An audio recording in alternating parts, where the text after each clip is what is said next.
The chair would like to entertain a motion calling this meeting to order, and we'll go ahead and those of you at HQ, please stand for the Pledge of Allegiance.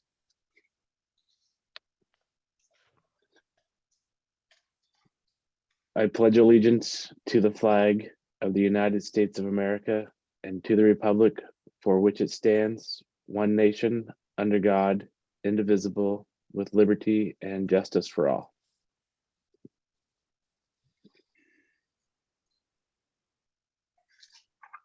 The chair would like to entertain a motion to approve the agenda. I'll move to approve the agenda. Moved by Commissioner Chan and seconded by Commissioner Lawrence. All those in favor say aye. Aye. All those opposed say nay. All right, motion carries. On to the consent agenda. Chief Hovis vacation request. Chief Hovis, do you want to speak to that? Your vacation request? Okay. And we have total of healthcare EFT claims totaling $53,731.38 and claim vouchers 12408 to 12470 totaling $706,832.11. Chair would like to entertain a motion to approve the consent agenda. Moved by Commissioner Lawrence. Is there a second? Seconded by Commissioner Fernahoff. Any discussion? None appearing. All those in favor say aye. Aye. All those opposed say nay. All right. Public comment. Anybody from the public wish to make a comment, please go ahead and raise your hand.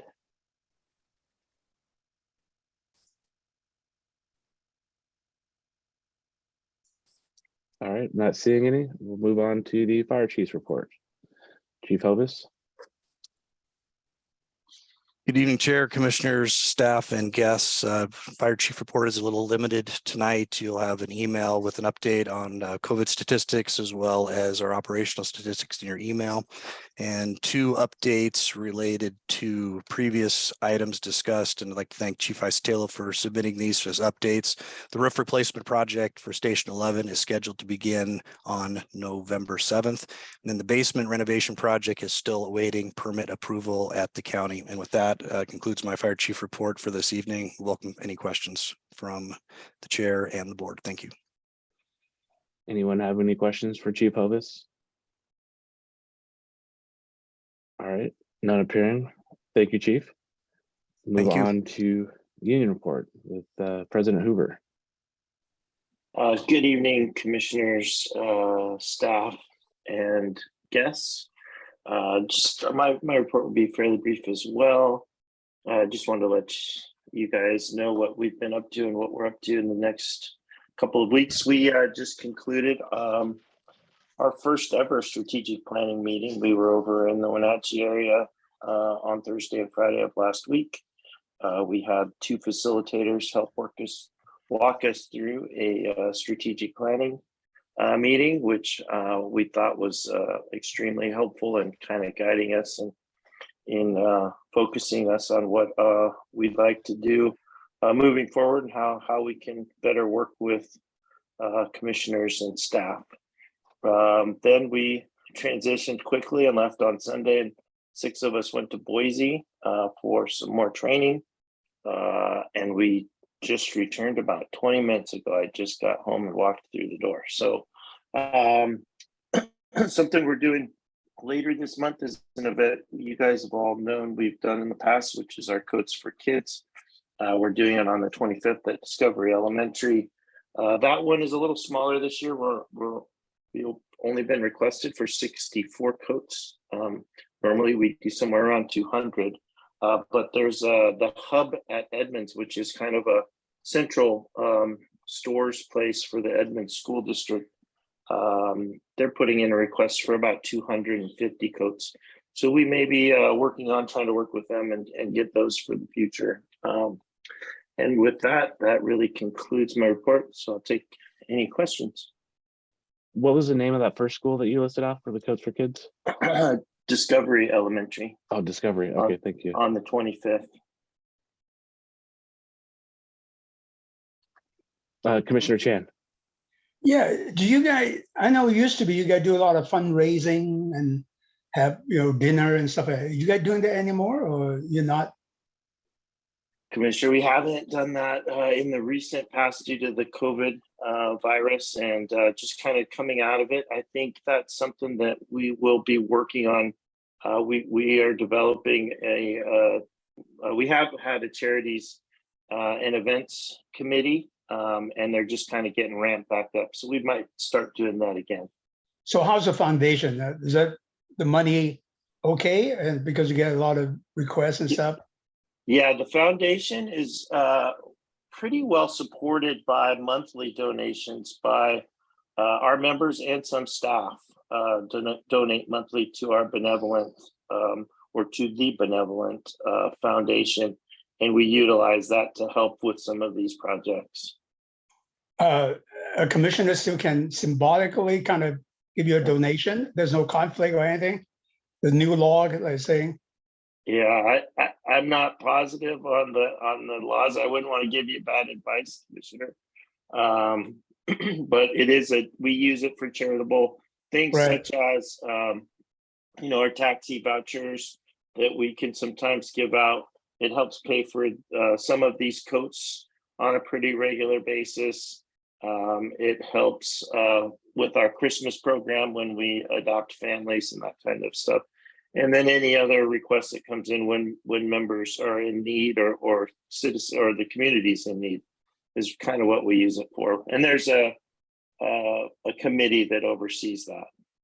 Do you mind getting back to me? Is that okay? I can check with Rich too. Just make Okay. sure there's no controversy or anything. Yeah. Okay, thank you. No, I do support you guys foundation. You guys done a really great job on that. I think that's nothing political about it, That's a good job. Thank you. Thank you. Any other questions for President Hoover, the union report? All right, not seeing any. Thank you, President Hoover. Public hearing, budget with CFO Bothwell. Good evening. I have a brief introduction for the public hearing. The chief's preliminary budget is the administration's budget proposal. The proposal was presented to the board earlier this month and is available on the website. The preliminary budget is balanced. It maintains current levels of service and assumes no new taxes or fees. The proposal recommends a general property tax levy of approximately $41.7 million and an EMS levy of approximately $17.7 million. The total levy rate for both levies, is estimated to be approximately $1.08 per $1,000 of assessed value in the RFA. The recommended property tax levies would increase property taxes compared to 2022 levy by the following: the 1% annual increase allowable under state law, the value of new construction added to the tax rolls since the last levy, the value associated with the annexation of Mill Creek into the RFA, and $2 million from property tax, capacity banked in prior years. Based on the proposal, the average property owner in the RFA is estimated to pay just under $29 more in 2023 compared to 2022. And the public hearing is an opportunity for the community members to provide comments to the board about the budget and the property tax levies. That's the introduction. Thank you. Thank you, CFO Bothwell. So now with the going to formally open the public hearing for the benefits charge with Deputy Chief Eastman and CFO Bothwell.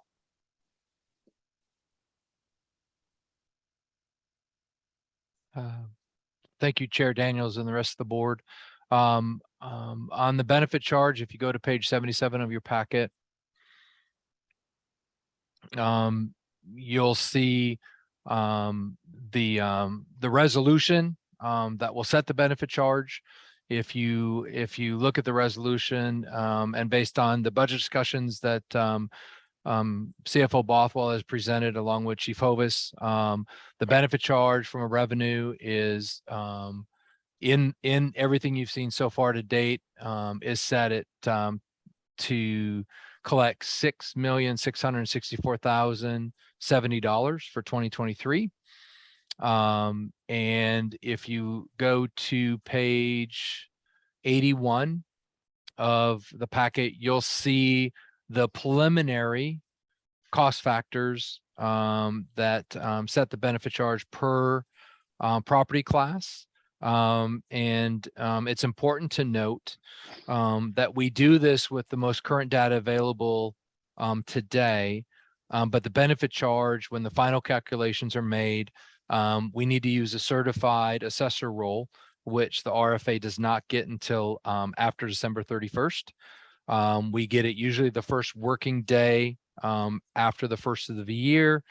At that point, we will get the information from the county, and then we will need to go back and fine tune the preliminary numbers that you're seeing here, because things change, right? There's additional properties or additional properties will come onto the tax roll. Some of the properties may leave the tax roll, and we need to actually have the certified rolls to do the work we do. We'll update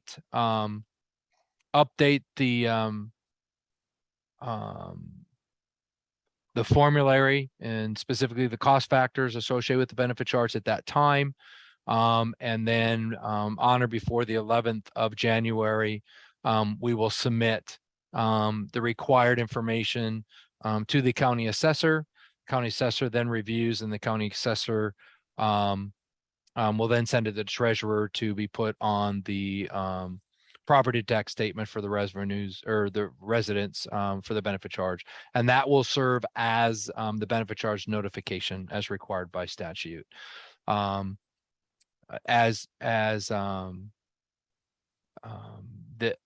change, and I think Chief Both or CFO Bothwell has talked about this through the budget process.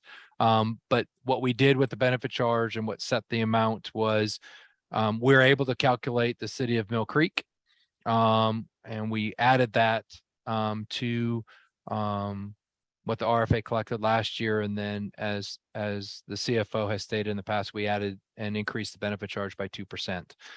That is how we set the benefit charge for the budget for 2023.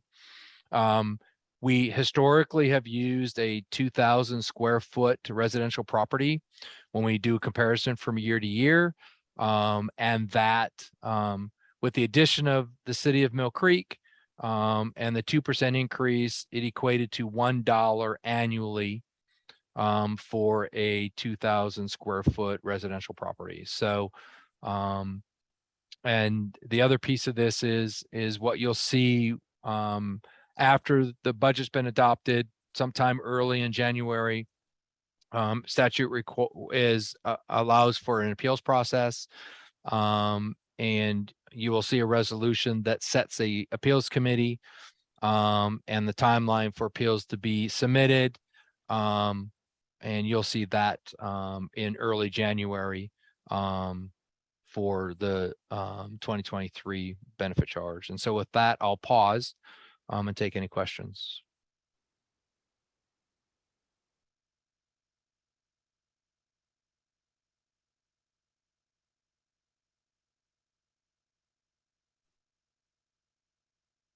Liaison Todd, you have your hand up.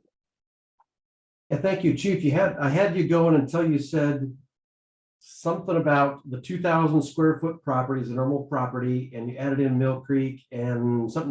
Then you said $1 annually. I don't know what the dollar is. So let me slow down. Thank you. So we'll like the difference between the benefit charge this year versus the benefit charge in 2023. The difference with the 2% increase, the difference in the benefit charge for 2,000 square foot residential property is $1 annually. So they went from $70.33 to $71.33. That's the difference between 2022 and 2023. Thanks. Commissioner Chan, you had your hand up. Yeah, I just want to say that I just want full disclosure. This weekend, Chief Eastman called me back. I called him during the week, asked him questions. So he and I have discussed about this, and we're being come to the conclusion we're 2%, as we have been kind of when we first projected into this, it's pretty still, we still stay with the 2%. And I'm just for the public, also that we are not changing on the rate, on the difference on the commercials and other things. As we know, the benefit charges to become a very equitable so that people have a high value do not pay extra versus commercial people that require more effort to fight the fire. So I personally feel it's a pretty fair, and we're definitely encouraging. I saw a lot of attendees in here. I don't know who are citizen or who or regular one, and I encourage them to ask questions. So Chair Janos, I would add that one of the way the benefit charge is proportionate between property classes has remained consistent since the first in 2021. So and it's 66% of the benefit charge is proportioned to the residential properties, 17.5% of the benefit charge is proportioned to commercial properties, 1.2% to mobile homes, and 15.3% to multifamily, and that's how it's been proportioned from the last 2 years. So for 21 and 22, and it has remained the same in 2023. Thank you. I'm going to go back to the item 8A in the budget and open the hearing for public comment to receive testimony from the public. Is there anybody from the attendee side that would like to comment on the budget? If so, please raise your hand.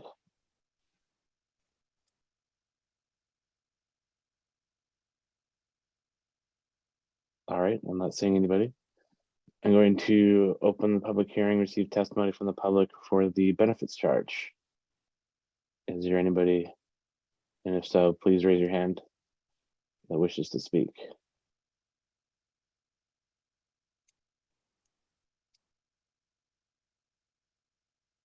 All right, I close the budget hearing.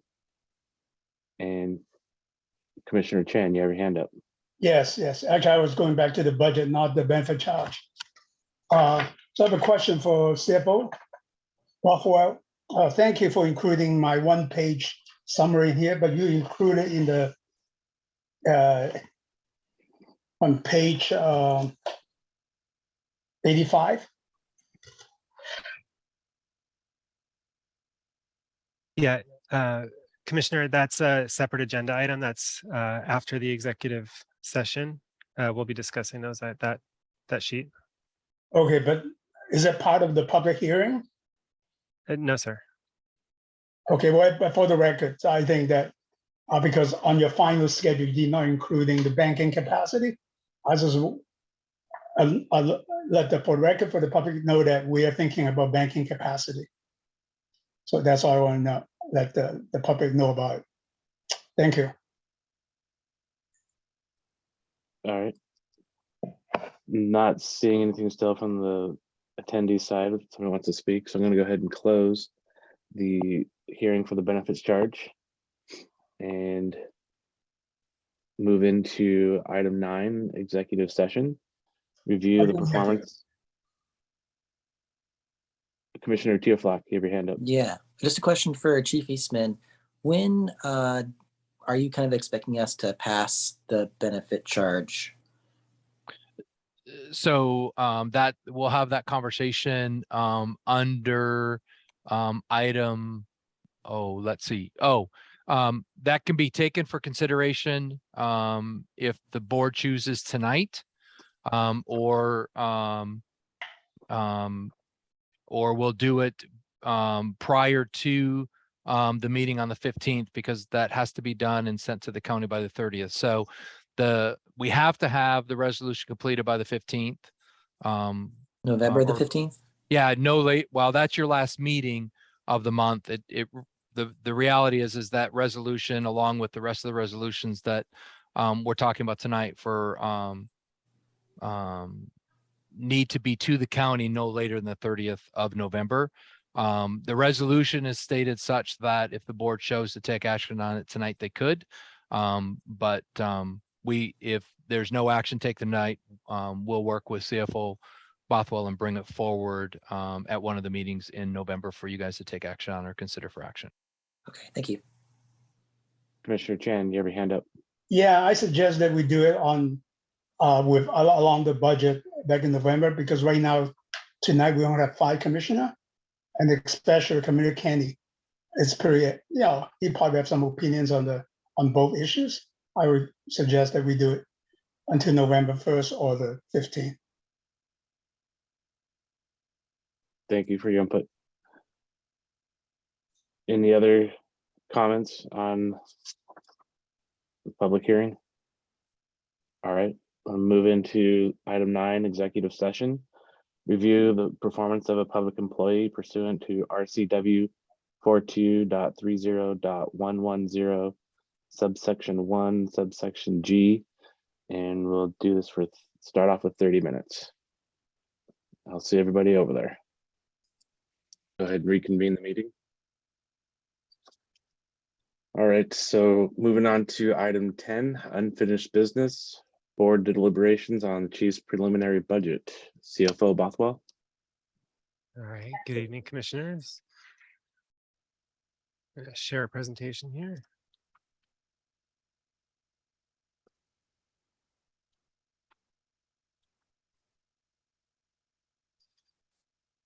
All right, so tonight I have follow up on a couple requests that came out of last week's meeting, and then I will finish with next steps as usual.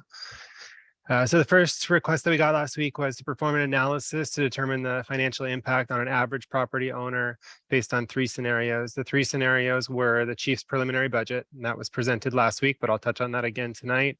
The second scenario was a 6% a 6% increase in taxes collected.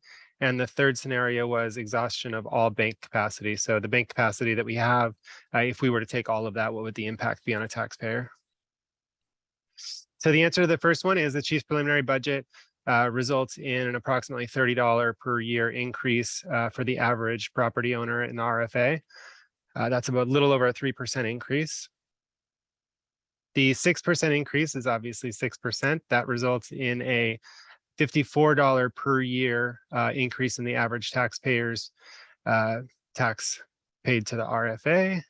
And that one results in a $1.85 million of additional property tax collected by the RFA that's not considered in the chief's preliminary budget. So that would be available for reserves or some other purpose.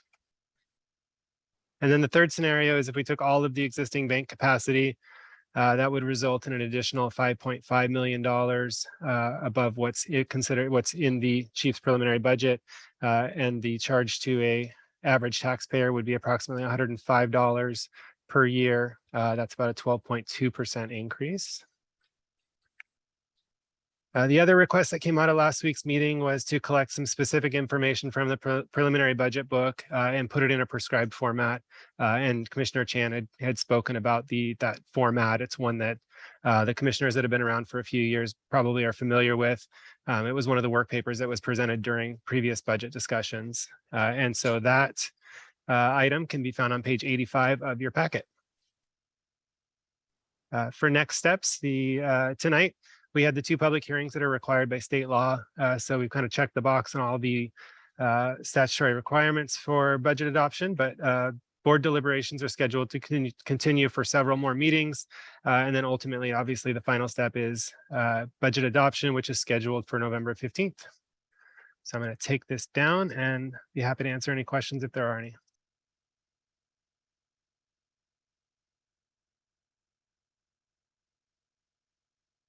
Do we have any questions for CFO Bothwell? Commissioner Chan? So you're saying that exhaustion is taking all $6 million or 7? That's correct, Commissioner. It's the 2 million that's assumed in the chief's preliminary budget plus another 5.5 million, which is the additional bank capacity that exists currently. Okay, so I think we mentioned that before, is that we're not spending it, we put it in the reserve, right? Correct? Okay, But yeah, it's not part of the chief's preliminary budget, so it's not part of the existing spending plan. So that would be up to the board to determine what to do with that additional those additional resources. okay. So, or two things, number one, can you go halfway then? Like 50%, so then we will know for next, what would that be? The increase will be? Would it be, Absolutely. yeah, So that is the scenario in the middle. The 6% increase is about halfway. That would preserve about 3.5 million of bank capacity. So that's about half of it. So the scenario where it's a $54 increase on the average property owner, that is kind of the kind of 50% the scenario. 6%, okay, all right, okay.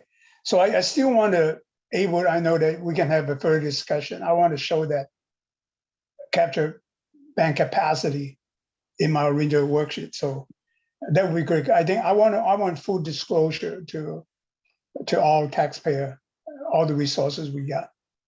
Okay. If we can show that next time in my one-page schedule, and also in your another 6%, that equivalent, I would go for that 6% increase. I think that's a good, $54 increase. I think that's acceptable because the cost of living, everything else.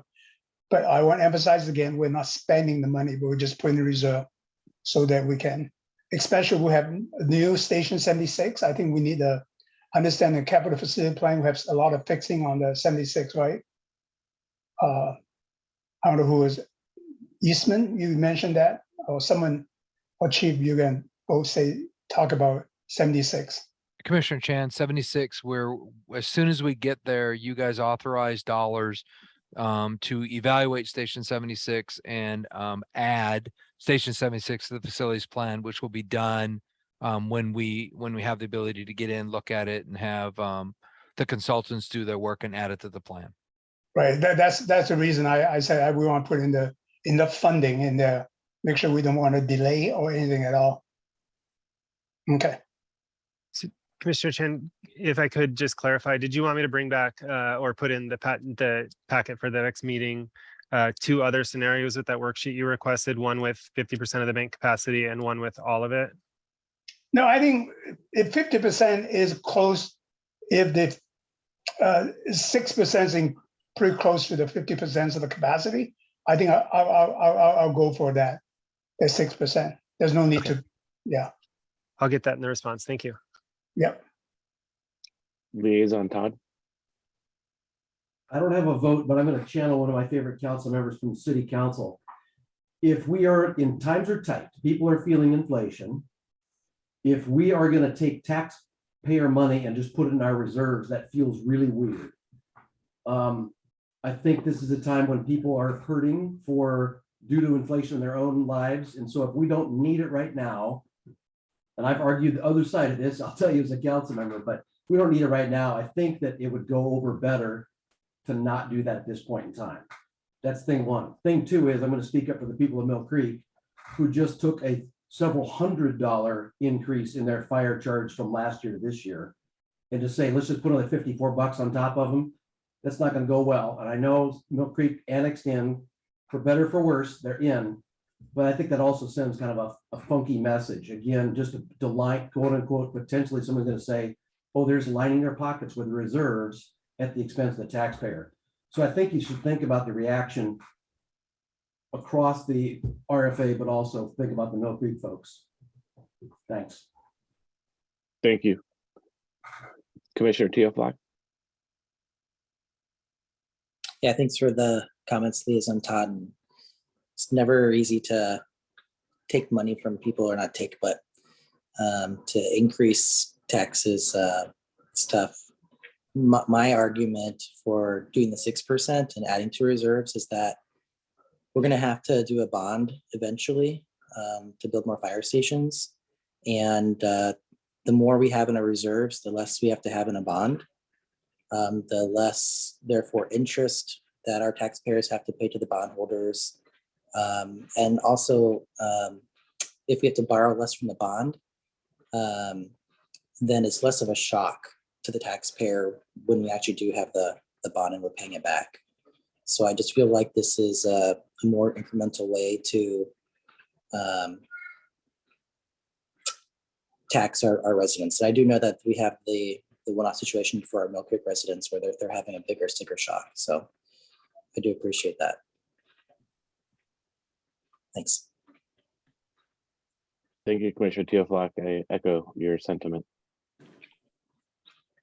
Any other questions for CFO Bothwell? Liaison Todd?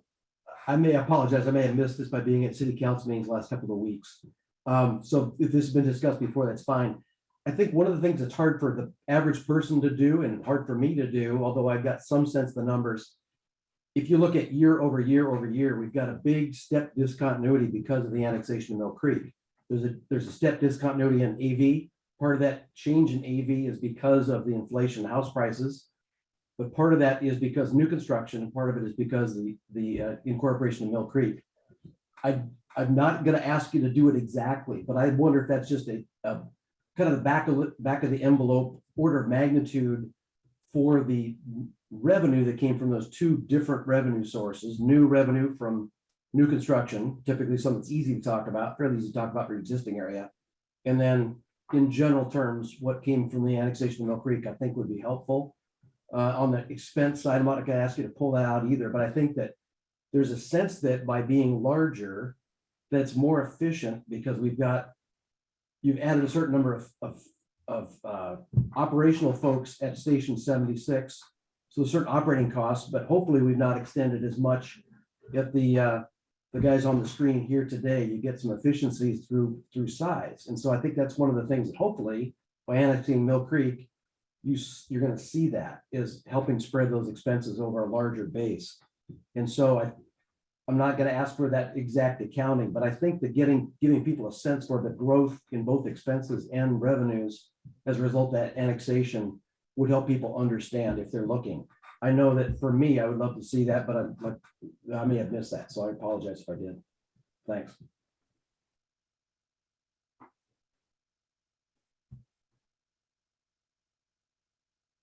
Was there a direct question in there, Liaison Todd?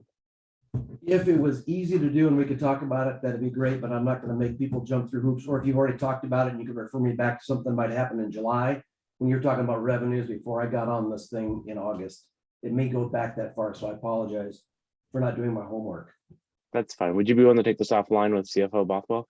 Yeah, I could do that. That might help. I appreciate that opportunity. Yeah. And if I could just a really quick comment. So it was part of the revenue forecast that was presented in July, like you said. So we did call out Mill Creek separately, the benefit charge and the property tax that was going to come specifically as a result of the annexation. So that is in the July materials, and I'll send those out to you. Yeah, I guess I'll opine a little bit more. I think the Breyer is in the process of looking at that annexation process as well. If I was a Breyer council member or a Breyer citizen trying to understand what's going on and was a numbers kind of person, I would look at South County fire numbers for 2021, 2022, 2023, and I would go like, I don't understand what's going on. It looks like you guys grew like a whole bunch. And so I think that information, at least a high level, would help them understand what they're getting into. I think they're going to have some consternation about going from a value price contract to full annexation as well, and might like tear us on their heels potentially. So I think, again, having that information out there, at least in big round numbers, might help them understand what they're getting into so they can unravel the numbers. Thanks.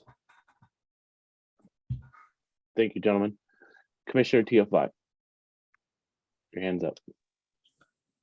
I think also one of the arguments to be made is, and CFO Bothwell, correct me if I'm wrong, but I believe we usually, with the GEMT, like almost all of that went to reserves, which is like $8 million. And so we're adding, only, let's say, I don't want to misspeak how much, if we did the 6% CFO Bothwell and that 1.85 million went to reserves, what's the other amount that was going to go to, let's say, building reserves anyways? Yeah, so great question. So in 2001, it was like $8 million of GEMT. All of GEMT was going into the building or major facilities maintenance reserve. Then in 2022, to balance the budget, $3.5 million ended up going into the building reserves. And then this year, none of it is. And so there's a $500,000 contribution to major facilities maintenance in the 2023 proposal.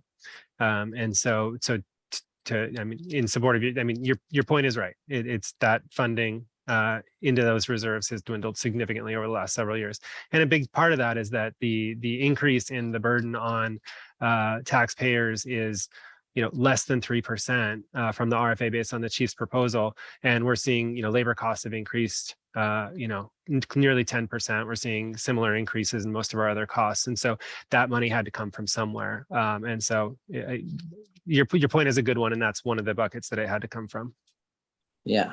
So even though we're adding money to reserves, if you say more than the chief's budget, but historically we're adding much less to reserves. So we're trying to help the taxpayer as much as we can, knowing that we have future needs that are coming soon.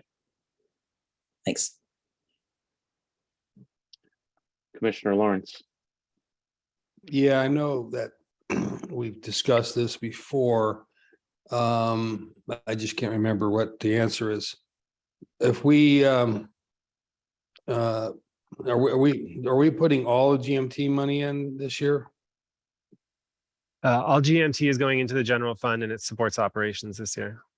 And okay. And if we keep putting all the GMT money in, what kind of deficits are we going to run year after year? We're about flat this year, and then it increases by about $1 million per year thereafter for the 6 year within the 6 year window. So we get up to about a little over a $6 million. I think it's around $6 million in year 2028. That would be deficit. Okay. All right. Thanks. Commissioner Teofak, your hand is still up. Thank you. Commissioner Chan, your hand's up. You're on mute. I appreciate Liaison Todd's comments about the money that for taxpayer, but we got to remember it's not just you guys. The rest of the RFA people will pay for it. So that to me, that's important. And I think it would be a good suggestion is that the staff come back to us, okay, because this is 2023 budget. So I really do not want to hold off the money that need to prepare 76. I want that to be done right away. So we say it's not needed now, not 2020, but it's going to need to in 2022, right? And then also other projects that we have. And I don't want that to be hold off if that's necessary. And I know that that's we have the capital facility plan that we need to look at again in 2023. What's especially now, we might be a situation, the real estate market gone down and everything else. Maybe we take the opportunity, to build or to buy the land, whatever necessary to service the whole RFA. So that's one thing we need to consider.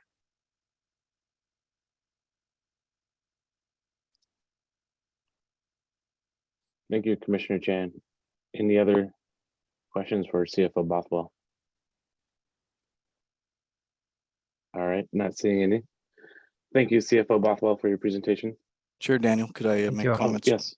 Please, and thank you, staff, and thank you, Commission, for your comments. I would like to thank previous commissioners and current commissioners and the voters within the city of Linwood, the unincorporated areas, and now Mill Creek that's joined our RFA. As at the formation of our RFA, our combined mill rate was $2 a thousand, and with the support of having a fire benefit service charge as the only entity in this county that has that, it gives us a strategic advantage do the things that we're trying to do in this budget and still have strong reserves and capacities. I appreciate, Liaison Todd, your comments and concerns. We look forward to getting into Station 76 and seeing what that looks like.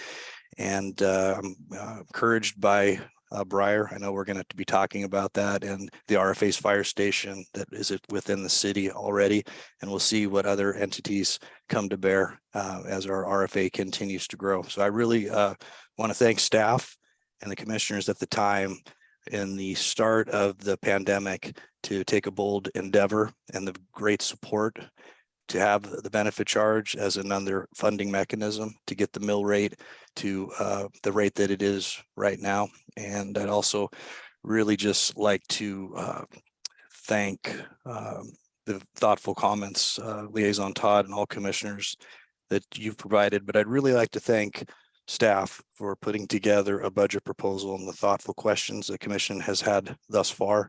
And I'm proud of where we're at. And thank you, CFO Bothwell, all members of the team that contributed, and especially commissioners and members of the public and staff that are as we continue our deliberations.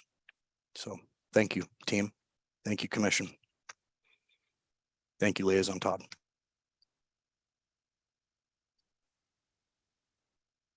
Thank you, Chief Hovis. Is there anything else? All right, not appearing, we'll go on to item 10B, the resolution and amended RFA plan, City of Briar annexation with Deputy Chief Eastman. Good evening again. If you, in your packet, page 87 is the agenda bill. This work is a result of Mill Creek, or excuse me, Briar's unanimous resolution 529 requesting annexation into the RFA. A motion made at the first meeting of the month for staff to do the appropriate paperwork that would allow the city of Briar to annex in, and this is step one. As you know, the motion that was made at the first meeting of the month was reported back to the city to let them know of the RFA's interest to have them annex into the RFA. The amended plan, which shows the city of Mill Creek in the RFA, and once the amended plan is approved by resolution by the board, that is the formal step of the board acknowledging the fact that, and allowing the city of Briar to annex into the RFA. So in your along with the agenda bill, you have an RFA plan amendment that is clean, and there's an RFA plan amendment that shows the red line changes from the previous RFA plan to now for your review.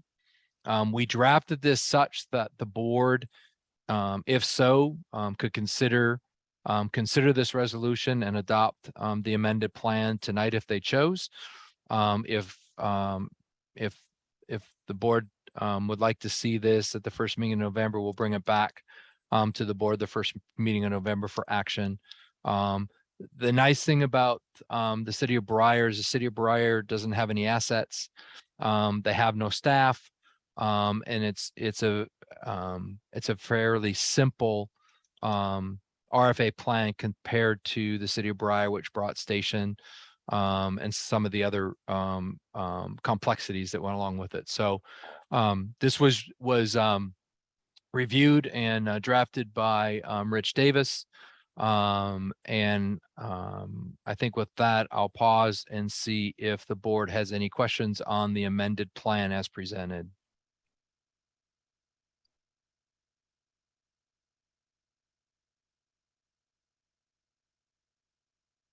Commissioner Teoflock. One of the things that we usually do is vote or hear something and then vote the next meeting. Would that have any negative consequences for Briar? I don't believe so. I think the reason we did the motion at the first meeting of the month is to let Briar know that the board has a strong desire for them to annex into the RFA. I think staff always wants to be able to bring something before the board in review and then bring it back at a subsequent meeting for you to take action on. But with this topic and with the motion, we wanted to make sure that it was prepared. So if the board chose to take action the first time we went through it, they could. But staff is fully intended on bringing it back at the next meeting for action. Okay. And so today's the first time that we're seeing this? Just, This is the first time okay, you're cool. seeing it. Yes, sir. Okay. Okay, great. Thanks.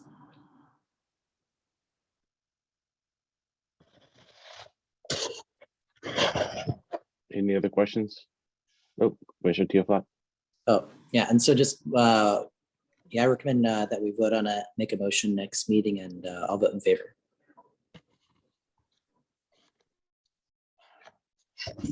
Thank you. Any other? Chief Hovis. As a firefighter that came over to Fire District 1 that served the city of Briar and the city of Mount Lake Terrace through an interlocal agreement in 2001, formalized into a 20-year initial term in 2005. Now in the 18th year of that agreement, I'm extremely pleased that we are at the place where the city of Briar's council has unanimously decided that they would like to put this to us for consideration to annex into the RFA. I'd like to thank commissioners again, all the way back to those many years ago, and also for City of Briar leadership at the time, the city, and as well as the city of Mount Lake Terrace and their leadership to join Fire District 1, which is now our RFA. So thank you, staff that has helped work with mayor and council and members of Briar, and we look forward to bringing this back for action in the first meeting of next month. Thank you. Thank you. So Chair Daniels, one more thing, we will have this prepared in the packet for you to consider for action at the next meeting. And we'll also let the mayor and city staff know that that is happening, so they can anticipate receiving this shortly thereafter. Thank you. Does that conclude your presentation? All right, Yes, sir. thank you. Next item is item 10C, the All-American Leadership Board Retreat Proposal for Action. So if you look at page 163 of your packet, you will see is the final page of the program investment, and the board investment is $9,500. That investment includes a pre-survey, the one-day retreat, 3 months following, with unlimited individual consults for those 90 days.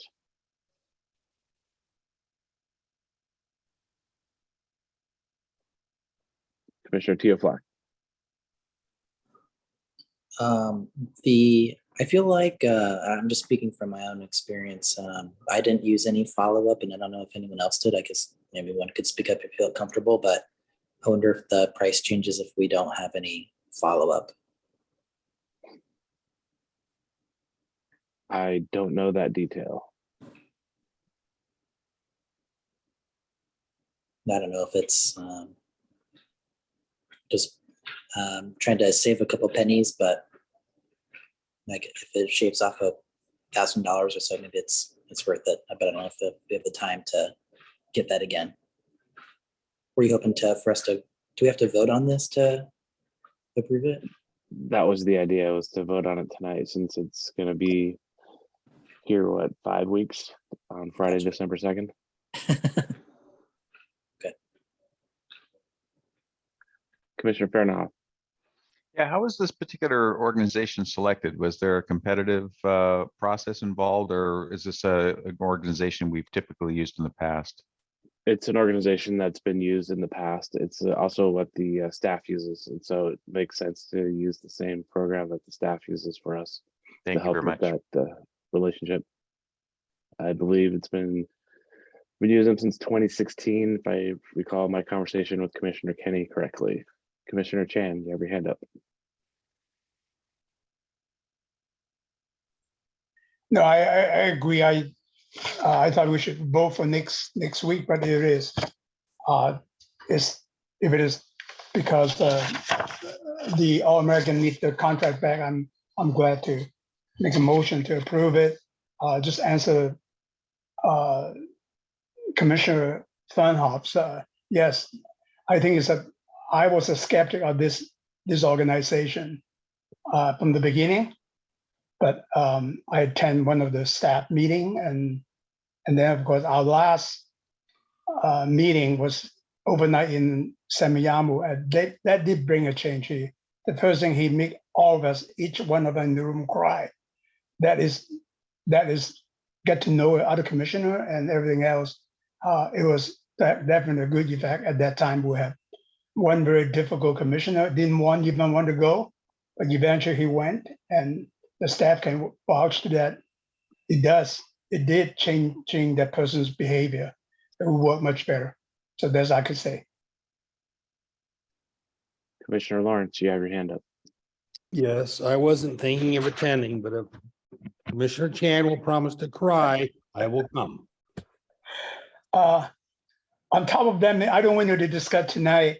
I did send out some when Melissa sent out what do we want. I did send out again September 4th about I would like to see. I don't want to go for every single point. I really want to know each one of you, your background coming from. So each one of us had different.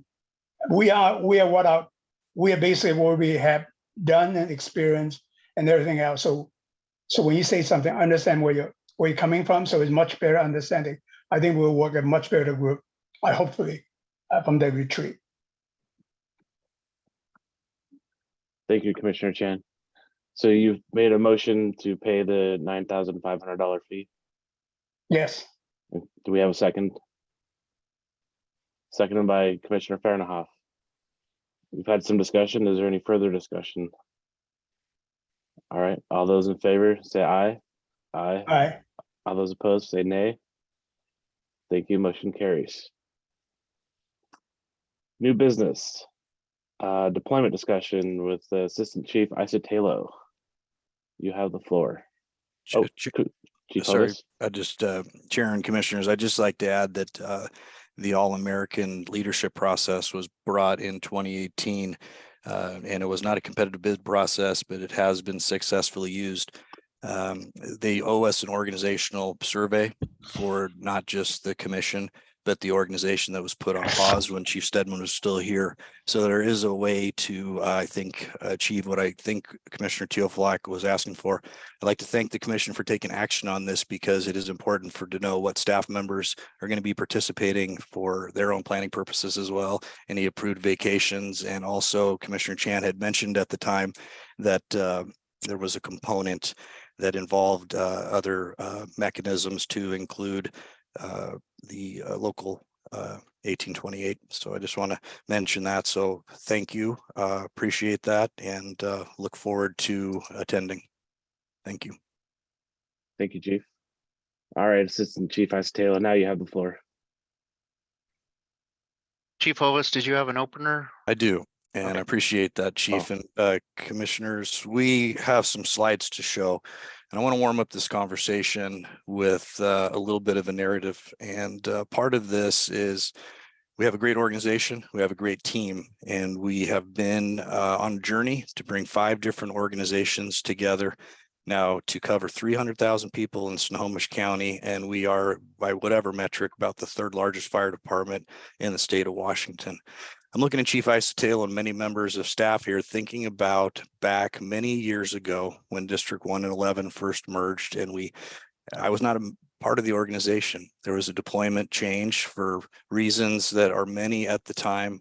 Subsequently, the cities of Briar, Mount Lake Terrace, Linwood, now Mill Creek, and hopefully others in the future will be able to enjoy what economies of scale, what efficiencies look like, what deployment changes that are strategically placed, and think about things now as we, as a new leadership team, as a new organization, and as a new RFA, reevaluate how we serve our diverse communities in a 53 square mile area with 15 fire stations.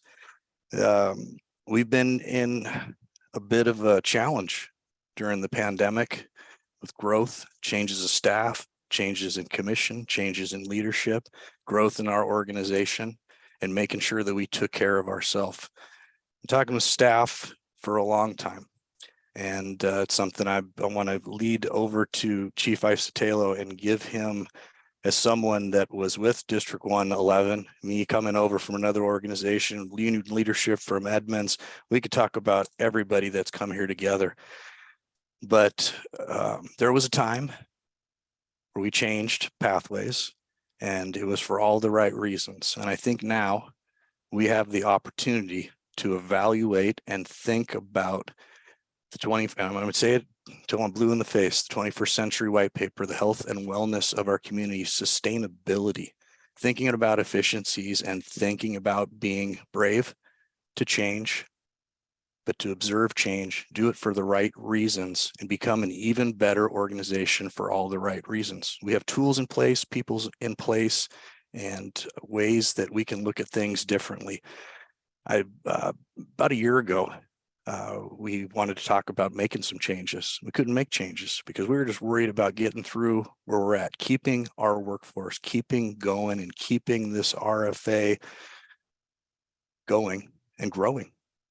Thinking about Mill Creek, thinking about the conversations with Breyer, thinking about where we're going to go. And staff from all levels of the organization, we've had a work group together, a tag, we call them, to look at deployment, to have bottom-up leadership top-down, to look at data, look at GIS, think about where we could make potential improvements and be brave to change, do it for the right reasons, and think about doing something different. A hybrid approach, a combination, or just having the ability in the areas that aren't covered by contracts currently to be able to do something different. We're not saying the past is something wrong. We aren't saying that today is anything that's going to look different maybe a month or two from now. But the workforce that is here and the people that are part of this RFA, we're going to talk about an opportunity. And I'm going to lead with one slide, and I'm going to talk about something that makes this something an opportunity. And could we please bring up the Pro QA Alpha through Omega slide deck, because I just want to talk about this. So we have a countywide dispatch system. When we all got together, we had two of them. We have alignment at all levels of the fire service across this county to go to a national standard that talks differently about how we dispatch. We've been dispatching differently traditionally in a model that goes back 20, 25 years. We have different needs now, but there's things that are here that are words. And what it is putting the opportunity to put the appropriate amount of resources with the right amount of people in a unique way to make sure that the lower acuity calls are still handled appropriately. The middle gives us opportunities to think strategically. And those things, the Charlie and Delta that we've called medic calls or the echo calls that are our most acute calls, are all handled. And I'm going to say this from the perspective of somebody that's had some family members that have been my father, echo twice. One time he lived, one time he didn't. That was an 18-year period. Talk about other members of my family that have been recently transported in the Charlie Delta range. And I'll talk about some other members of my family that have been the Bravo Charlie. What this gives us is an opportunity now to think differently, to use data, to use what we didn't have 25 years ago to think a little bit differently. We want to talk about a concept, and this is an operational issue. This is change, and we have opportunity to talk about this. We have some opportunities for alignment, and this is something, this part that you're looking at, and I know some commissioners, you're going to look at this and go, what the heck is he talking about? But what is happening here is a great opportunity to evaluate where we are now, talk about some different changes. We want to introduce this in a very positive way.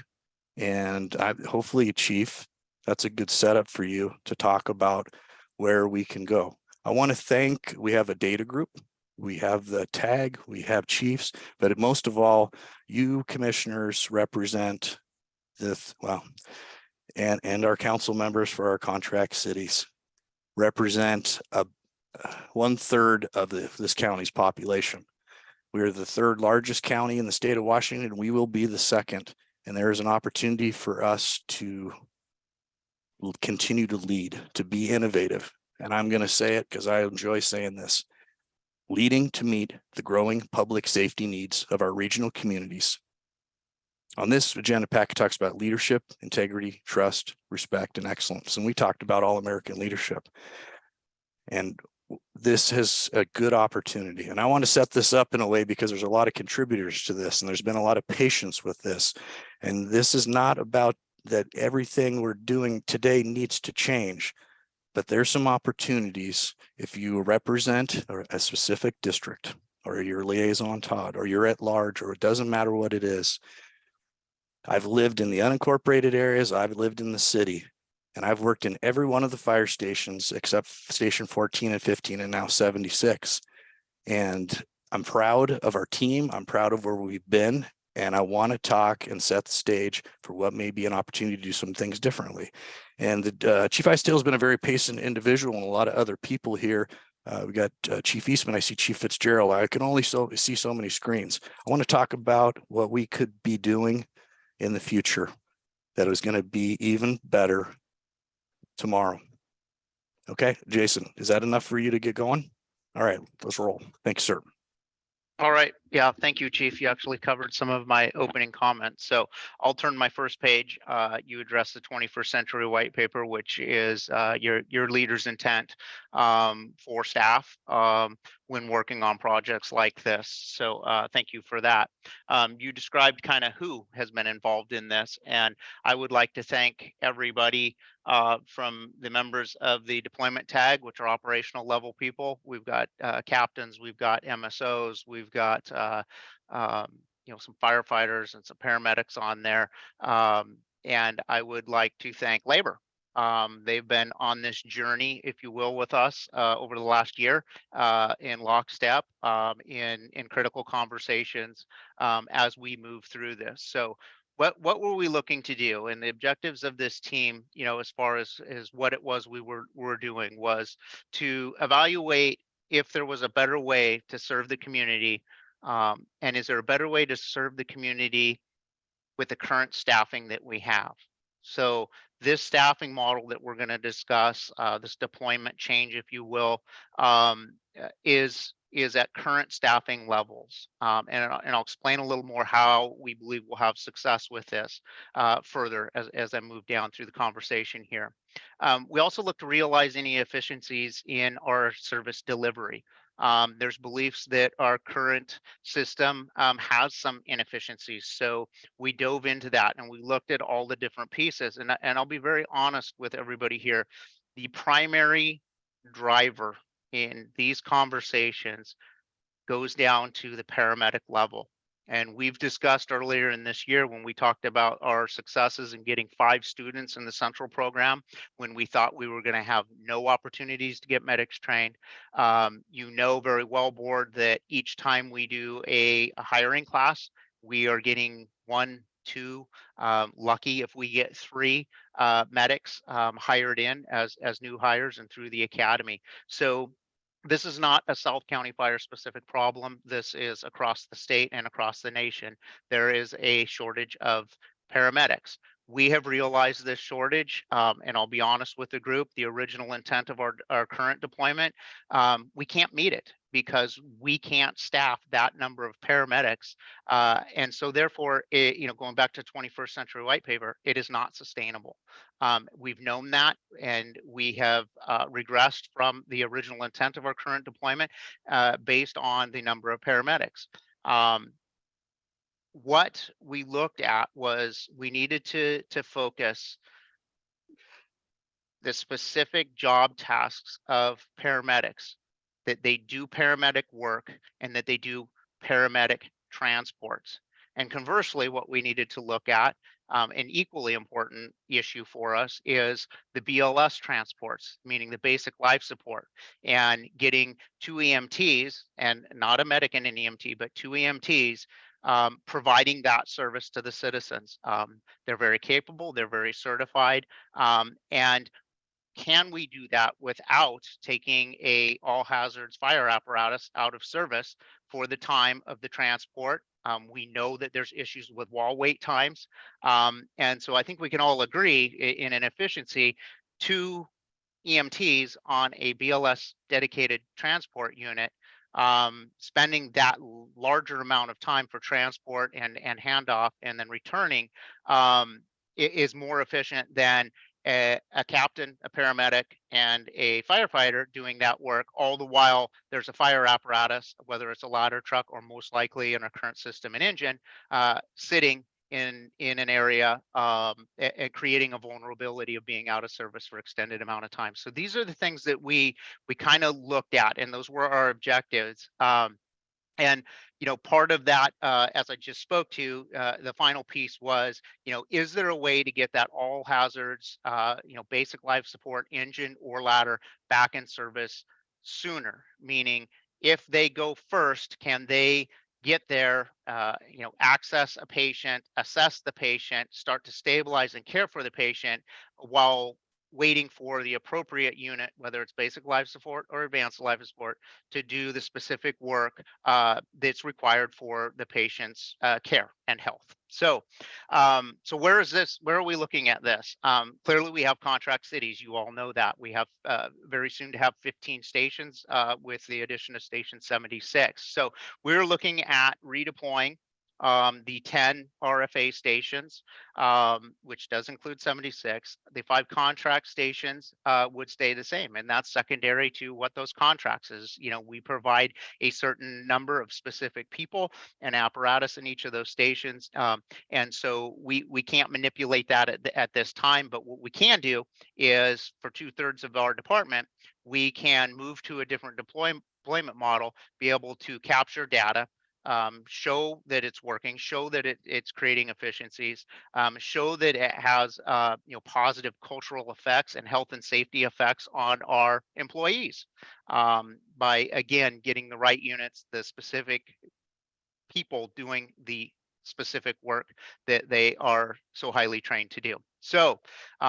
we're anticipating moving to a deployment model like this in early January, across those 10 stations. And so how? We haven't come up with a name. There's a lot of different names for deployment models out there. We've kind of stuck with 2. It's a hybrid system, if you will, and or a layered deployment, is kind of the 2 terms that we've been using and kicking around. So what does it mean? So here's what we're looking at. It will place in that 10 station model 4 staffed medic units. And when I say medic units, they will be 2 paramedics staffed on that unit working together. Those will be 24-hour units, and they'll be at Station 10, Station 11, Station 15, and Station 76. There will be 6 BLS dedicated aid cars for doing the BLS transports. 3 of those will be 24-hour units. Those will be at 11, 15, and 21, pretty much the I-5 corridor. And there'll be 3 peak activity units, which are 12-hour units, that will be placed at 12, Station 14, and Station 23. All of the contract stations stay the same. All of our engines at that point and our ladder trucks would be dedicated with BLS capacity. And the only caveat to this is Station 13. We all know geographically, it's kind of that eastern arm out there at the end. While the addition of Station 76 is pivotal for this plan to work, it's still, we can't get 2 overlapping ALS units out there in less than 12 minutes. And that was one of our critical factors here. And so we believe adding a cross-staffed engine medic unit out there with a single medic will serve that area best. And we'll be able to reevaluate that and look at the data and see how quickly we can get, most likely it would be 76 first and then station 11 second, the medic unit. So but we want to be cautious, and so that's the caveat to this deployment. As you know, with Station 76, our daytime staffing for this model is at 69 personnel. Nighttime, because the peak units go home after the 12 hours, is at 63. So a quick overview. Really, what we want to be able to do is rely on our first due aid units, engines, and ladders to perform that rapid access, rapid assessment, and start treatment and stabilization of patients. And what we've termed that is basically an all hazards approach. So whether it's a BLS call, whether it's an ALS call, whether it's a hazmat call, whether it's a tech rescue call or a fire call, that's an all hazards approach that you have the trained people to go out to start that, whatever it is, to mitigate whatever that emergency is. And then we're following through, in the EMS world with the appropriate BLS unit or ALS unit to do the transports. Again, as I said before, that all hazard unit, once they hand the patient off to the transport unit, they're back in service, they're in their first due. The intent is to have the ALS units performing ALS treatment and transport. And that one ALS engine cross-staff with a medic unit in a strategic location, which is station 13. And then the very important utilization of BLS units for the bulk of what our EMS calls are the BLS treatment and transport. So benefits, as we see and we anticipate to see, would be decreased complexity of response. Right now, we're finding that we're sending multiple units, or Chief talked about Pro QA and those different categories. So we're going to be much more accurate and defined with what we're sending and specific. And so we often now have 3, 4, and 5 units responding. We're dumping 2 or 3 neighboring stations to go on one call when we don't need all of that. We need that first all hazards unit, and we need that BLS or ALS transport. If it's a MedX call or a higher acuity medic call, obviously there's MSOs that are added, and battalion chiefs and sets. This creates an opportunity for mentorship, something that we have lacked for, quite honestly, quite some time. What we know is our time in position is down to 7-8 years or so, where we used to be at over 20. What we know is the people that we are able to hire are fairly new paramedics, sometimes with 6 to 12 months only of field time after their initial training. And we've got 5 in school right now. And all of those need mentors. All of those need the ability to work with senior medics. And this plan, this program, this deployment model captures that for us. So we have the ability to assign them to those 4 dedicated medic units. And as you'll recall in the recent contract with the labor group, there's now a stipend pay for senior paramedics, and this is where that plugs in, and that's where that fits, and that's the expectation that we have of those senior medics, is to pass that along to the junior members. So this creates that opportunity within the RFA that we've been lacking for some time. This is sustainable. This system operates on a minimum of 14 paramedics a day. Currently, we draw down to 14 by not, to avoid mandatories. But even at 14, we still have an unnecessary amount of mandatories. So the current program, the current plan, it's not sustainable. It hasn't been sustainable, and that affects our culture, and that affects our people's health and wellness. And so we believe that we can be more efficient in this model, and we can drop down to that 14 medic minimum. Yes, there'll be days where we are upstaffed, and we'll be able to place paramedics, throughout the RFA in an upstaffed model, and or add additional medic units. So there is opportunity to do that as well when we're not at minimums.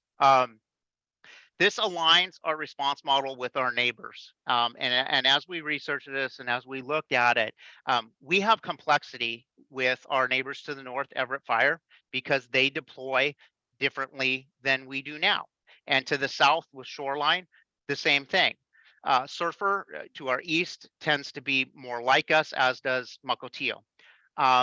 In this modeling, we would have decrease in complexity of dispatch for automatic aid units in our northern border and in our southern border with those agencies, because we would more align to respond like they do. Let's see. I already spoke about getting units back in service faster, which would increase our availability and decrease our vulnerability. This plan with fewer paramedics on our roster could create opportunities for increased training for our paramedics. So rather than training a large number of paramedics, we can have a reasonable number, create more opportunity for those folks to get more training. And lastly, as far as benefits of this, it's cost neutral. We're not asking for money. This isn't in the chief's budget. We have just rearranged our personnel and our apparatus to be more efficient and to try something different. So I know a question will come about medic unit placement and why did we consider those 4 locations? Priority 1 was response equity centered on geography. So how could we did heat maps with GIS Steve Wheeler that we could look at that 12-minute, the overlapping 12-minute to get the second unit there, and could we have a equity across that 10 station area? I'll just speak to the point that prior to Mill Creek joining the RFA and us providing service to Mill Creek and obtaining Station 76, this really wasn't in the cards for us. That station is a pivotal point where you turn the corner from the Mill Creek area. That station works a lot with our Station 13, and Station 13 works a lot with 76. Station 12, just the same, just across the highway from Station 11 and just up the hill is Station 21. So it's really kind of right in that corner that really allows this system to work and to make it go. So we're very, appreciative of the voters in Mill Creek, and we know that we can provide, the same service, if not a better service to them very shortly after, a mid-December, taking on that station and staffing it. So I want the board to know that this system is expandable. We've already built this out for all 15 stations. We've already looked at the potentials. We know what, adding Briar looks like. We know what adding Terrace looks like, and maybe in the future with Edmonds, what that might look like. It is based on industry best practices. It is a service-oriented response priority. So we're making sure we're getting the right units, the closest units, the quickest responding units there as quickly as we possibly can. Again, it's sustainable, which is very important to us. And lastly, I want to let you know that this will be monitored. This is something that is a change. It's a large change. We have alignment across, as Chief said, across the tag, across our data team, with labor, all of the chief officers, and we're committed to making this change. We're committed to tracking it. We're committed to putting what I've called all along in our conversations guardrails on this, in using data to say, when is it working? What do we need to do? What are our next steps? When's it not working? What are the red flags? And we're prepared to adjust. We're prepared to pivot. Case in point, the peak units. The peak units now, we have the ability through the recent CBA settlement that, we can choose whether there's paramedics on those, whether there's EMTs on those. That is something that we can adjust. We can adjust where they're located, and we can move them. So, if we realize that we're having an issue getting a response into a certain area, we're prepared to make adjustments. We can kind of already guess where we may have issues, and the data will tell us, the data will show us. We will be watching this. We plan on building some dashboards. This will be up on screens on our computers in our offices, and we'll be watching it every call, every minute, every hour of every day, and collecting data and looking at it. So all of that is in the works. All of that is things that we're committed to doing. And with that, that is, kind of my quick overview or kind of addition to what the chief talked about. And Chief and I would be glad to take any questions. Thank you, Chief Isidile. And I'm going to step back in time. And Chief mentioned data. I want to mention, Jennifer Pardee has joined our organization for legacy commissioners and the growth of Fire District 1. We've used in the past City Gate for consultant studies all the way back to 2006, 2011, when the RFA was formed, the recommendation to add 20 more operational personnel. We have the capacity now to be able to, with GIS, with data, and Chief Eastman in the past, we've has been our person with Citygate, and we've talked about, can we in real time be able to look on a daily basis, how are we doing better? We've used consultants in the past to be able to do this. This is a team effort, and I'd like to commend looking at this not only from a data perspective, from a street perspective, computer perspective, and get us to the place where I will call it a dynamic model that we can pivot and we can change and do things. Because I'll tell you, the most important thing for me, other than the health and wellness of our employees and the 300,000 people that we serve, is data-driven decisions. And we have an opportunity here to be able to do this. And I'm going to take us back through memory lane again. And I'd like to go back to the colored boxes, because I'm going to talk about two very important things. So could we go back to the 6 boxes that we could have went to when we went to Pro QA, but back then the county chiefs decided we weren't ready for that. And now all the county chiefs and Snow 911, and as the current president of the Snohomish County Fire Chiefs Association, we have alignment with all the fire agencies within Snohomish County to go to this model. Every jurisdiction can figure out what they want to do, but those determinant codes are different. So if we can go back to the very first colored buckets, and I know this is complex, and commissioners, I know you're not chief officers, but you represent, and we serve you, and our organization serves you. When I started in this organization in 1996, we had 3 types of EMS calls: BLS non-code, BLS, and medic. Then we expanded to a 4th to call it MedX. And when we went to this model and are able to do this now, we are taking all the calls that were in 3 buckets, or now have been into 4, to be able to put them into counting 1, 2, 3, 4, 5, 6.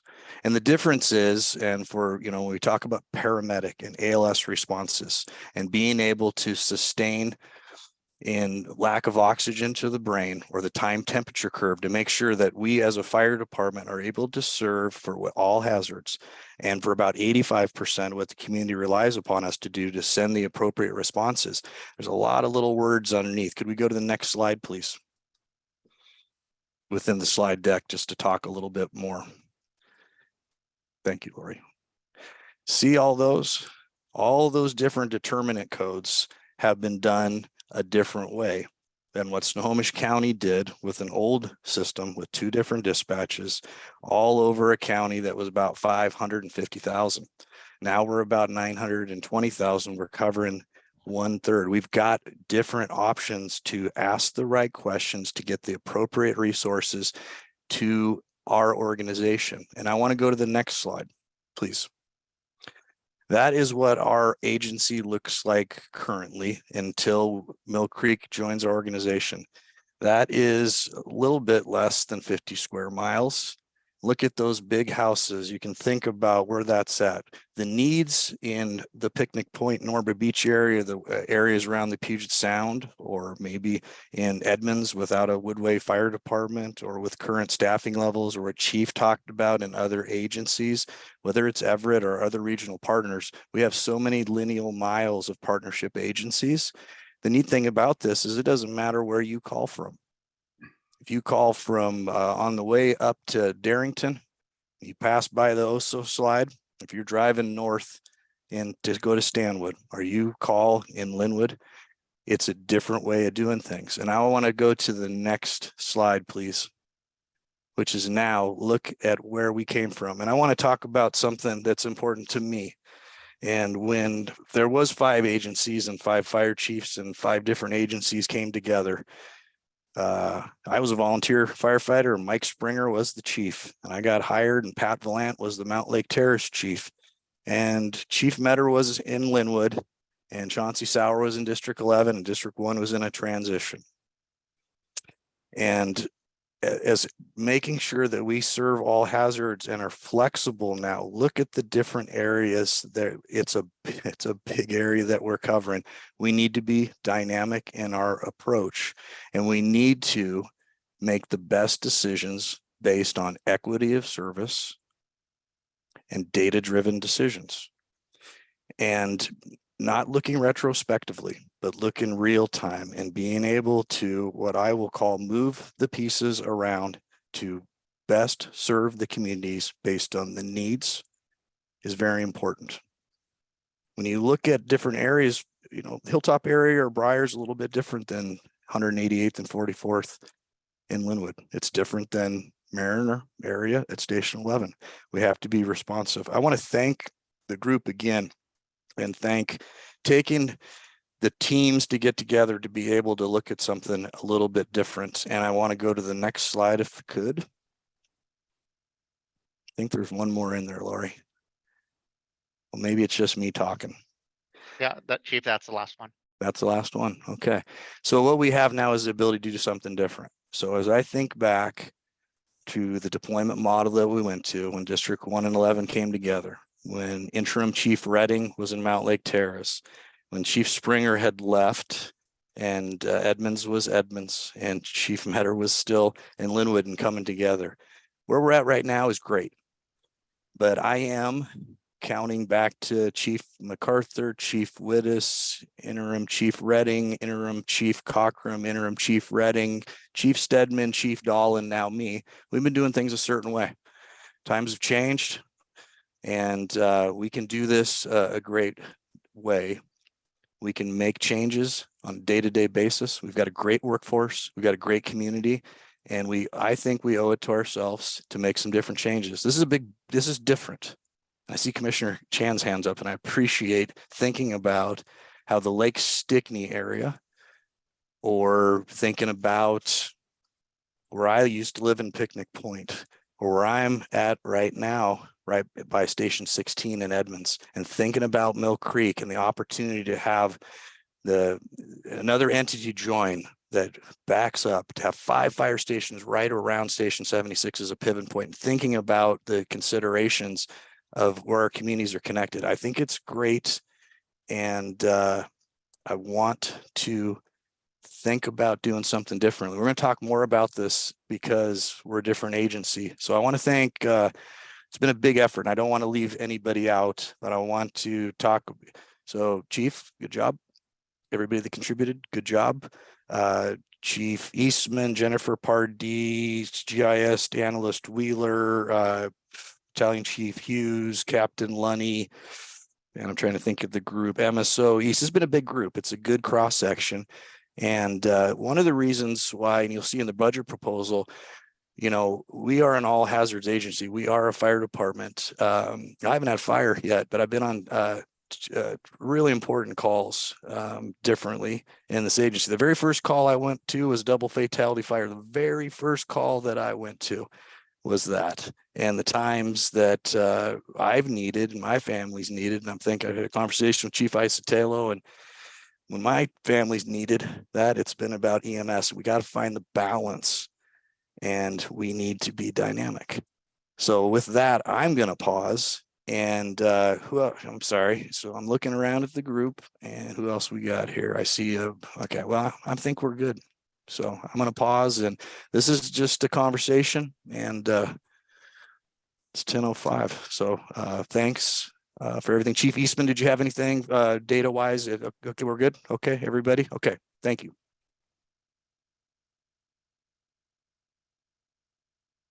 Commissioner Chan, you have your hand up. Yeah, Chief, thank you. This is really back to future. When I first got on in 2006, Commissioner Hagan and Commissioner Manningham talk about this. So they're using Seattle as an example. So what does Seattle have right now? The model. King County has a countywide EMS levy that covers about 2.2 million people in that county. No, Oh, sorry. I'm So just saying the two Sti- paramedic. City of Seattle, as I understand it, the last time I talked to Chief Scoggins, has a 2-medic system. I don't know, they have some private ambulance, they have engines and ladders and 8 cars, and it doesn't look much different than my aunt started there in '84 and my uncle that works at Station 2 still, Yeah. but they're different in their model. And we're not talking about, and with all due respect, we're not talking about replicating what Seattle is, because we're not Seattle, but we can take pieces of what is dynamic and do different things, just like we've done back to just 3 people at each station. There's all those 3 there. Now we got dedicated engines and ladders and medic units. And I'm thinking about every chief that's here today or part of my staff has been a paramedic except for me. You know, I'm listening to these guys and I listen to our people, and but this isn't all about ALS. It's about making sure that we get the right resources to the place. I'm looking at that lake behind you, and the roads are tough to get into traffic. no, And actually, I don't want to cut you short, but No, I don't want to cut you you're short. happy for this discussion. I definitely need more discussions, because at that time, they basically become paramedic. You know, I don't even want to say the word paramedic, they get me into trouble. Okay. It would have been a shortage of paramedic for a long time. At that time, the argument is that, well, then you don't have enough paramedic. So, but then the other, to spread out. But the other argument is that the 2 paramedic will get more experienced paramedic versus, you know, do that. So I think that's a good one. Quickly that, so you completely indicate me, right? So motorcycle paramedic is, I'm not that crazy about that, right? And then I always want to say about the movie, about, I always talk about movie that, for those who don't know, Mother Jug and Speed, and that's talk about logistics. It was a comedy. Bill Cosby, they trying to, the private ambulance trying to locate themselves, forecasting the accident and trying to get the business. But if you don't look at that logistic wise, they are really strategically locate themselves, right? So I want to say also too, one of the key thing about being commissioner, 2 things we mentioned. Number 1 is the response time, right? So, but we haven't had a dashboard report for a long time. So I would like to see that, the dashboard report, as soon as possible. And that's how we allocate our resources. You were not here last meeting. I was emphasizing what we need to do to put our resources. Anything we do has to talk about response time. Now we know the turnout time we can control. We got to control that, and then response time. But nothing we cannot control is traffic, right? So therefore, I do encouraging you be innovative, and also do consider commission matters. Start out talk about storefront, units. So that's opened up a whole new thinking. I like your presentation. I like your innovation, but it's also back to future. But let's have further discussion on that. Congratulate the staff thinking about that. I appreciate that, Commissioner Chan. I'm looking at some faces here. I've ran medicals when Chief Isotelo was a paramedic. I've ran calls with Chief Ispin when he was a paramedic. I've seen Chief Fitzgerald, and I know that he's ran a bunch of them. He's got more time in, but it's a lot of different components. What we need to focus on is exactly what you're saying. This is not just about paramedic. This is about our totality of what is now the opportunity EMS, which is very important and has a drain on our total resources and being able to do the things. It takes 11 people minimum to be able to effectively perform CPR. Back when my dad had a cardiac arrest and got saved the first time, there was 3 people from what's Station 14 now, 3 people from Station 16, and 2 people from Stevens Hospital. He got lucky. No AED, bystander CPR. needed a 5-way bypass, lived 18 more years. But when he passed in front of the house I grew up on, where my mom's at, we had a lot of people there that day. But you know what? And it's not about that. But when that happened, and I've told that to Edmonds Council last year, when you take all the resources out, it's really tough. And this opportunity. This opportunity is tied in with dispatch. It's tied in with flexibility. And hey, if you storefront, here's one of the things that I did tell Commissioner Metter is that one day, appreciate we'll slow down those ladders and we'll try to get some good resources going that will evaluate. And this was an ask actually, Commission, from when the last time Chief Maxwell presented. We want to try something different, but I'm looking at a lot of faces here. You said 1756. You talked about reportability. You talked about decreasing response times. That is the goal. Okay. But anyway, I'm not talking to you. I'm just actually saying thank you for what you said. No, you can see my excitement and happiness smile. Two things I want to critical is Snow 911 able to correctly identify BLS versus ALS? That is the critical part. And the second part is that we still have the emergency room being full. We have to wait to deliver. That, to me, the whole cycle got to work. Otherwise, it cannot work. Can you answer those two questions? Sure, I can talk about that, and I can talk about that is tentatively scheduled to be able to implement this on or around January 3rd for the entire county. That's the tentative timeline that Director Mills and Deputy Director Peterson are working towards. That this gives the ability, what used to be called nurse line, to be able to refer to an Omega type call. It also allows the more flexibility in deployment for what was Alpha and Bravo and what's Charlie Delta. And I know these are words, but what it does is it could potentially decrease transports that aren't needed to the hospitals as they emerge to find new staffing in light of the pandemic and not having beds as we get to that place in time. So the answer is yes, it does help with that. And it gives us some flexibility with that. But what it does really do is give an opportunity to look at things differently. So I know that you were on the Snow 911 board for a long time, Commissioner Chan, and you were part of this when this happened and what our dispatches system is and commissioners that it came together.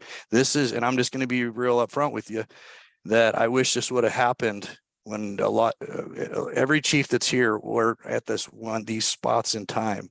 And now in this transition period and working together as a county, with the pandemic and Snow 911 coming together and the opportunity to implement a system which is used in over 100 million people across the United States, it's pretty darn cool and I'm excited about it. So I like it. It's innovative. And again, thank you.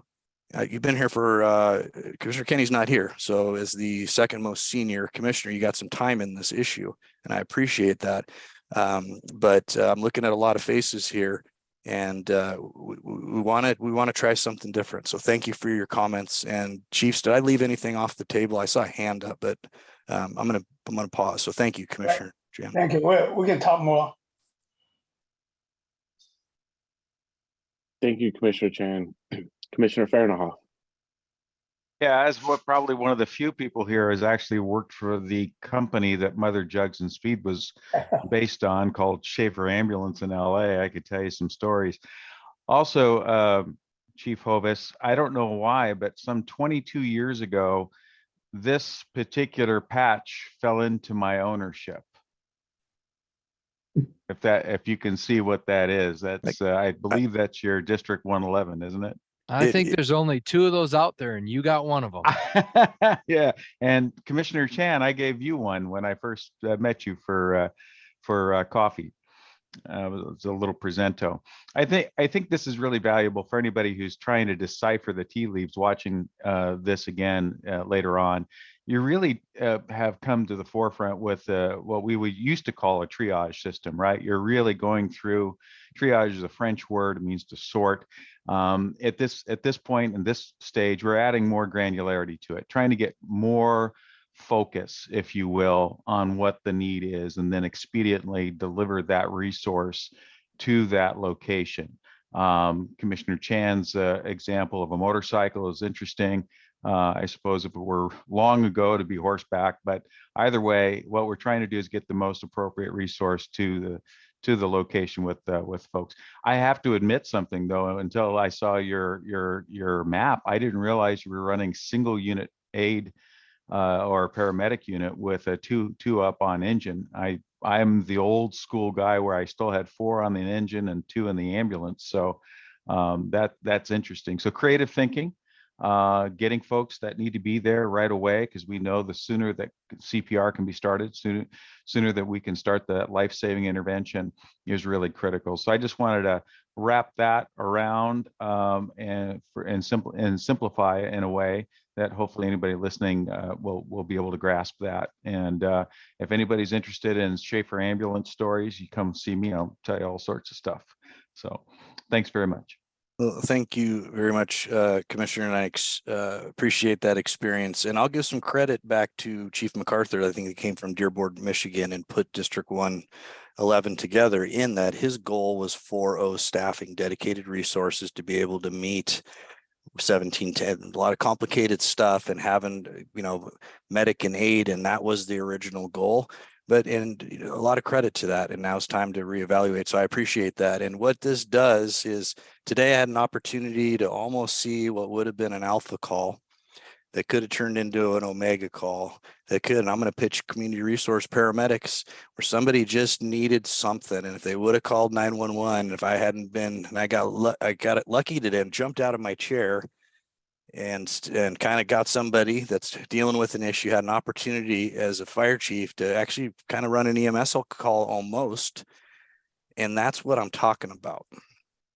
And you know what I'm talking about, Commissioner, when that happened. And that's exactly the example of what can be dynamic. We just got a really cool opportunity right now. And no disrespect to Stu Gary, Citygate and studies and all that stuff, but we're big. We can do it. And I'm proud of our team. I'm proud of the data team, the deployment tag, and everybody. And thanks for the comments thus far. Appreciate it.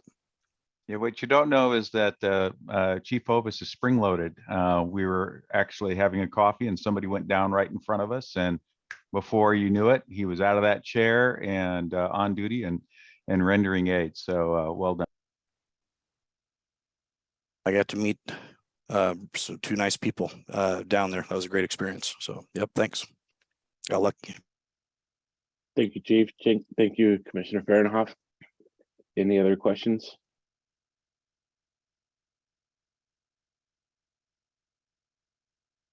All right. Thank you for the presentation. Thank you, Commission. Thank Caleb. you. Yep. Thank you, Chiefs. Thank you, staff. Thanks for team. Thanks, Commission, for listening. I know that's a lot, and I'm glad this meeting is recorded because it's an important subject matter. If you have any questions, please bring them forward. Look forward to talking about this at a future meeting as well. Thank you. On to item 12, committee updates. At the moment, I'm on the bylaws committee with Commissioner Rowland and haven't had a meeting. Nothing to report there in his absence from this meeting. And so we'll go on to intergovernmental with Commissioner Chan. Nothing happened. And then now we're on to redistricting with Commissioner Chan. Well, just for the future reference, I think this should be in one of the agenda item. In the interest of time, last Friday, Commissioner Daniel and I met, and then we had this discussions. So, Melissa, can you show plan number 2, district plan number 2? Okay, so I know that we have talked about trying to just get a 2-commissioner district, but it's very difficult because the other 2 commission meetings do not have Micah on it. Micah will be running for 2023. So we're also honoring that Liaison Todd did not want to stay another 3 or 4 years to do that. So I think this is these are the best plan that we can find out. And you can see on the Micah part of it, which is blue in the middle of it, they took a lot about the area in the Mill Creek. So that will be truly, the person will be Mill Creek taxpayer able to determine the outcome of that commissioner. And also now I know that one commissioner have a fear of eventually Mill Creek have 3 commissioner opportunity, but I just don't see that coming. And then we also, when Breyer come in, we're going to redistricting again. So I don't have the fear of that.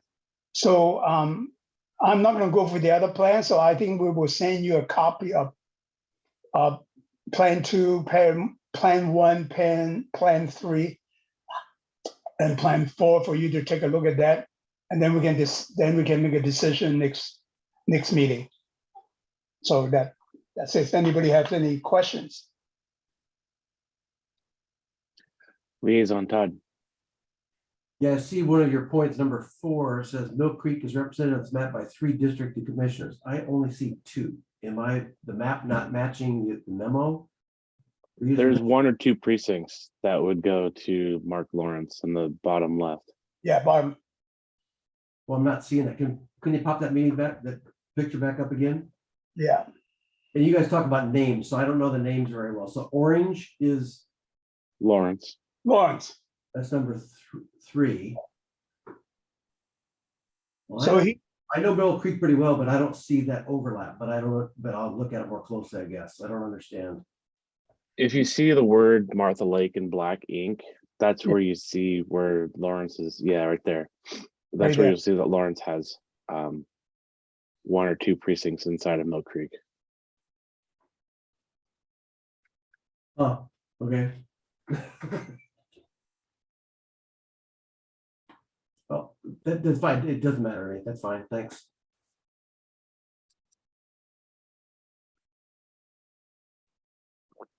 Any other questions?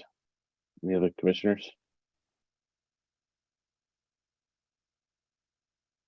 All right. Then we go on to Snow 911. There was a finance committee meeting last week. The monthly meeting will be on Thursday.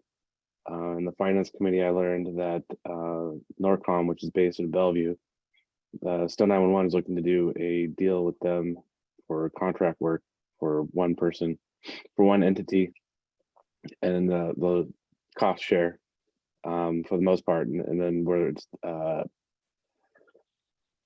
dedicated towards Snow 911 or dedicated towards Norcom, then that's where the individual agencies will pick up the charges. So I just thought it was interesting that a sister agency of sorts. So then we will go on to commissioner comments. Do we have anything for commissioner comments? Here, Commissioner Lawrence. Yeah, did I miss it, or did anybody talk about the open house we had that was on this weekend? And the Martha All Lake? you. Huh? That's all you. It was not brought up. Oh, okay. Yeah, it was quite a turnout.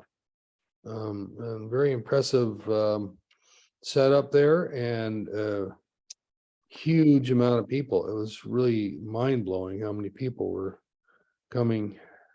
I think mostly younger parents or grandparents with little kids.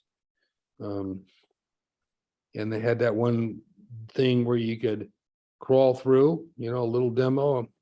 I got stuck in that thing. So, but anyway, yeah, it was great. Very, very impressive that how it was set up and how many people turned out.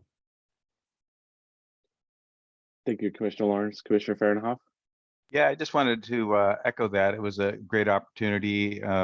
We got to meet other commissioners while I was there. Also, the staff of Support 7 got to know their role more and how important it is. I think that we take a hard look at making sure that they are sustained, and especially maybe looking at some of the other things like their vehicle needs to be replaced and so forth. I am curious, we do have on the books here City of Mill Creek tomorrow at headquarters. Can anybody elaborate on that and maybe give us a little prep in terms of what we should expect?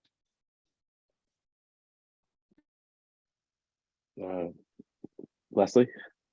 I guess I can. We're going to be out on the drill grounds and kind of get acquainted and take a tour of kind of just some displays around the drill grounds. We're going to have suppression apparatus, EMS, special operations, prevention, and talk about training. And we're going to do it really quick because it's going to get dark. So we're going to stick on a timeline, and then we're going to have refreshments. So And that that's starts the at plan. 5 o'clock, is it? Starts at 5. Yeah. And did you say ice cream? Well, I don't, I haven't bought the refreshments, so maybe there will be ice cream. Subtle hit, right, Commissioner See what we Chan? can do. And broccoli. Broccoli, yes, ice cream and broccoli. Sounds wonderful. Yes, I was there at the event here at Station 21, and so was AC Fitzgerald. He was doing something he does not normally do. I didn't see him much. He was busy doing traffic control. So thank you for jumping in and doing that. It was very well attended. There was actually 4 commissioners that happened to show up to that event. And so it was good to finally shake hands with Theo Flack, and got to see Farrenhoff and Lawrence. So I was there with my 3 and 5-year-old myself. Leslie, do you happen to have a head count or an idea of the attendance? We were trying to guess. We know we had like 100 little goodie bags for kids at the home fire escape area, and we ran out of those before the event ended. So I'm gonna guess at least 200. It was really well attended, possibly more. I thought you guys did a great job of laying out the apparatus in the back as well as in the front, and easy for people to maneuver around. So I thought it was a great event all around, especially just seeing the volume of people showing up. So, Commissioner Chan. Yeah, I just let people know that Commissioner Farnhop and me going down to the WCFA convention in Spokane next Wednesday, and I'm trying to get a copy of the SNER seminar report, which is for those who don't know, is basically he emphasizing what new law coming in and what other district are doing, stupid thing or clever thing that give us. So if you guys have any questions on the conventions or any issues, let me or Michael know about it, and we can trying to get an answer for you. Thank you, Commissioner Chan. And Chief Hovis, I'll let you have the last word. Not a commissioner comment, but if Chief Fitzgerald's doing traffic control, I want to make a pitch for those reader board signs that Shawnery has talked about, Leslie's talked about, Chief Fitzgerald, because currently there's some areas where you can have electronic reader boards that tell the local community as they drive down 13th Avenue in that very busy area about what's coming. And it's a thing that staff has talked about. So in the absence of having that now, I know this is something we've talked about in the commission in the past. It's not just about traffic accidents, 4th of July, it's about engaging with our communities. And if it's 200, 300, or 400, for the people that come by there and go to the elementary school, the middle school that are right there, very large employer just to the west, or even our residents of Mill Creek that might be going down 164th, good opportunity. So I'm just making a pitch for Chief Fitzgerald has talked about that, and Leslie and Shawnery. So if Chief's doing traffic control, we could even make more traffic with those signs. So just want to mention that. Thank you, commissioners, for your support. Parking got fun too, by the way. So because of the volume of people, but you know what? That's what happens when you have a successful event. So thank you everyone for your work, not only just tonight, but for what you do. And it is 10:31. We'll go ahead and adjourn. Good night. Thank you. Right.